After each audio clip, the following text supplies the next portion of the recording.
When I saw that eye, I knew I could do something about it. So with a light box, a catheter, and 5 ophthalmologists looking over my shoulder, I was able to perform his surgery. At the end, the next day, he looked excellent, and we saved his sight. Glaucoma still remains the leading cause of irreversible blindness in the world. So that's an impressive point. And that's global. Leading cause of irreversible blindness in the world. Half the people don't even know they have glaucoma because it's a silent disease. And that's one reason that we call it the sneak thief of sight. So cure glaucoma to me is all about catching that thief, putting them away. The third day into this visit, this lady comes in and she's being led in by her daughter. I had this little portable slit lamp that I was using, and the daughter helped her to sit down. And I took a look in her eyes. She had really high pressures. Her nerve was cupped out, and she was blind in both eyes.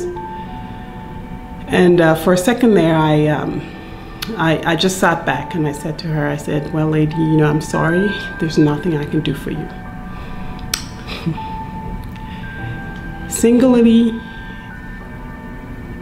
that changed me. She fell on the floor, and in her native language, she started to wail. She had this, it was so agonizing. Everybody started to cry. I just joined them. Her daughter who came with her, you know, everybody was crying, the whole room. She said her life was over, and it really was, in a country where there's no support, where there's no other options, where that means your life is finished and everybody else who is supposed to help you can't make a living because they have to stay with you. So I said to her daughter, I gathered myself and I said to her daughter, I said, you take a seat, let me take a look. And she was probably in her 20s, 22, 23. And I took a look in this young girl's eyes.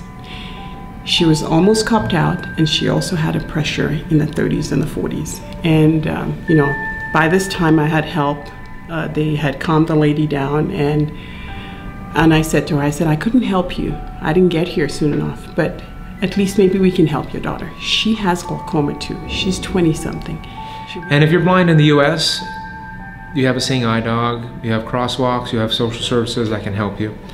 But if you're blind in a small village in India or a small village in Africa, there are no crosswalks. There are no seeing eye dogs. You have a seeing eye child. And what typically happens is the grandson or the son will lead the father or grandfather around.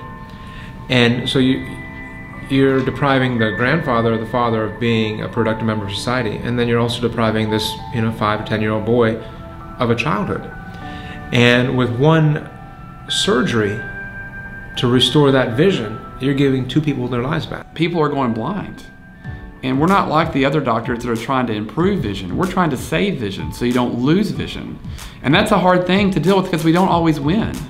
And having new procedures and new techniques is hopeful for us. And it gives us hope that, hey, we've got options here. We're not going to be living in the past. I tell people it's not like getting your appendix out, where you go get your appendix out and you're done in a few days and you get better. Well, we're hoping that our new surgery, the GAT surgery, and all the surgeries that we can hopefully develop over the future will be a lot less labor intensive and more like that appendix, where you can get fixed and get gone. I mean, I heard of the term, I thought old people get it.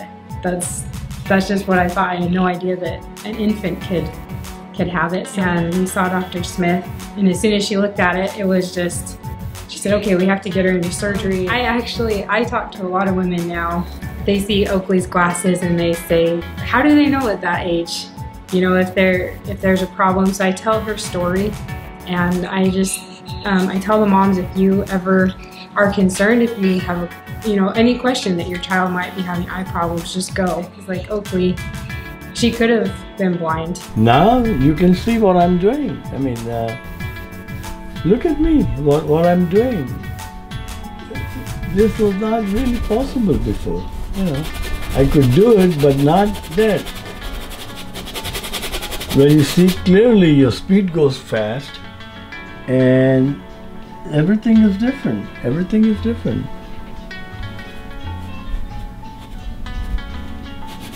I think from now on, going forward, it will be different. And it will be different because of what we plan to do with cure glaucoma. Now, 10 years down the road, there's cure glaucoma, and there are procedures, practices worked on a procedure called the GAD procedure.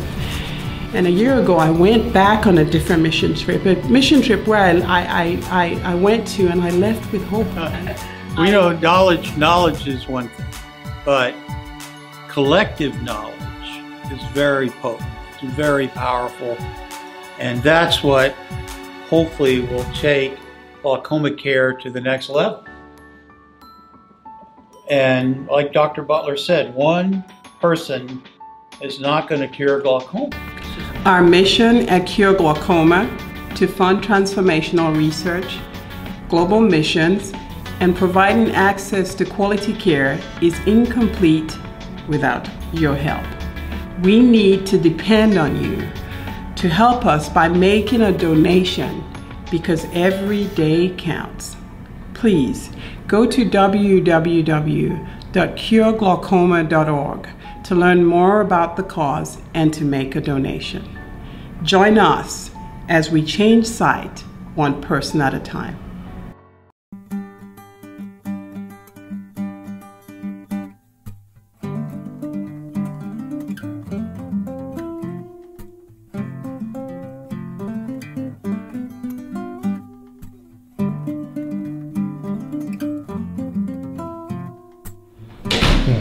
Okay, if you can look over here.